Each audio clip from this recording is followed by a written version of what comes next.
All right, this is on Mud Fossil University, but this is the Mud Fossil Research Facebook page. Now, today I am posting about the Mitchell Hedges skull, and the teeth in there have always perplexed me. These teeth are extremely hard to justify. However, the anatomy of the brain and the fibers that are found in the new types of scans they do are absolutely identical. Not even a bit of difference. The jaw is removable. It's every bit of the structure is perfect. The nose is wrinkled back, and the lip is wrinkled back, and the head is come forward because it was laying on its face. The strips of fibers are identical. There's no question in my mind that it's real. So the thing that has always perplexed me is these teeth, and that has been a problem. All right, so that's always been a problem. But then I go back and I find that in the age of the golden age, there was people were literally perfect. There was no disease. There was no sickness. Nothing, and they were literally perfect. The animals could speak to humans and everything else. So maybe we weren't eating humans. It says at a time we did not have any meat to eat, and then after Noah, apparently, we're allowed to eat meat, something like that. Now, people are fine to go and investigate this. I'm just trying to justify these teeth, and here it is. Now, look, they left us. Look, they're perfectly aligned, and they're flat as a pancake coming together. Now, these are carved around the world. I see this type of thing in the very, very ancient ones. Now, and that is just not what we have today. This is a whole different situation. The teeth, we have the canines, and they overlap, and this and that. It's not what this was. This was killing me. But everything else so perfect. I said, how could this be? And that is the reason. That's what they were like in those days. And as a matter of fact, where is it? Well, this is the era of Zeus, but this was the time.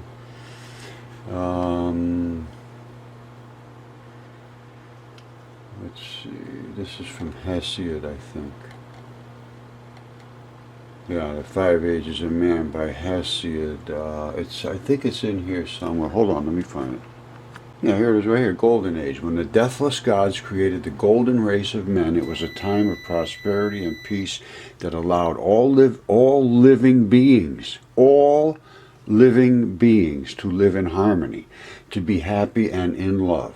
It is said that in this age animals could speak with human voice and no one would grow old or get ill. Together they lived in abundance of everything, and even when their time was over, the death came during sleep without any pain. This time was placed during the rule of the Titans, where Cronus was a leader, after dethroning his father Uranus. And I believe in all this stuff there's deep meaning here. This is not something to be laughed at.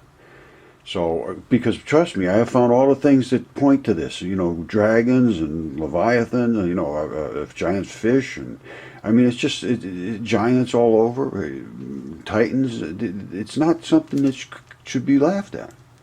And I think now I have justified the teeth. And that was my main thought for today. So, Mud Fossil University, I'm going deep in. We're going through the case for reality. I'm thinking I'm somewhere around 2 or 3 into it now. But we are going to go in and just see if we can solve this thing. It's solvable. It's got to be looked at. That's all. It's the whole thing is solvable. I mean, it's extremely complicated. It's extremely entangled. It's extremely over the edge of what a human mind can comprehend. I mean, that's just a fact, but you can't just run away from that. All right? Because I'm holding something in my hand that you can look at.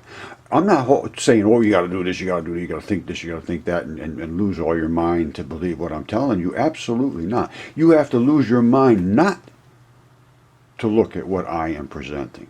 You have to walk away from reality and want to walk away from reality to cast your eyes aside when I present what I have presented. And that's what's happened. That's what's happened on every side. Anything that doesn't fit with the perceived opinions of people that they have solidly embedded in their head right now, anything that doesn't agree with that is just cast aside as it just doesn't exist. To me, it's mind-boggling. My mind just cannot work in that realm. So try to understand what you see. That's my point. For everybody. All right? God bless you all. Mud Fossil University, the last refuge of truth. Okay, I just want to make a mention. Just reviewed something, and I said something about we no longer were eating, or we were not eating humans back then, or something like that. I obviously meant plants. I was talking about why the teeth were so flat. We were not eating meat back then. And I said something about not eating humans. So I'm sure somebody's going to pick up on that. And I say stuff like this a lot. When I'm talking about something, I put a word in for something I don't really mean. Like somebody picked me up the other day. I was talking about atoms, and then I said something right in the middle of it about a molecule, which I meant atom. And, oh, you said molecule.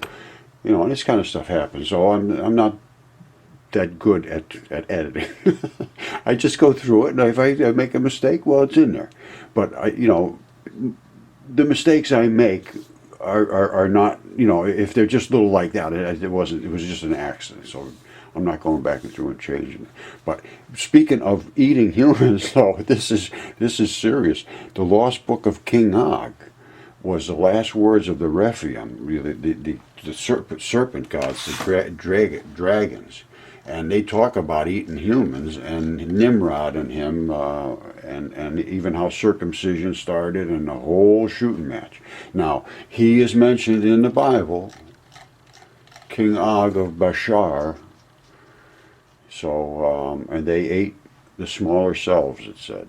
So there's a lot to look at. There's a lot to study. I mean, I can't believe that academics turn their heads away from this. They should relish the chance to look into this.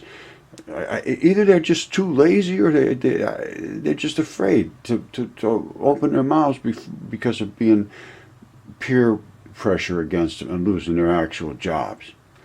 And that's a fact. That will happen. I know it will. The first ones that come up and start speaking about it are going to be assaulted. But they will be the ones that will be known as heroes at the end, because they stood up for what is real. And that's all it is. It's just standing up for what's real. Simple as that. All right? I'll see you next time around.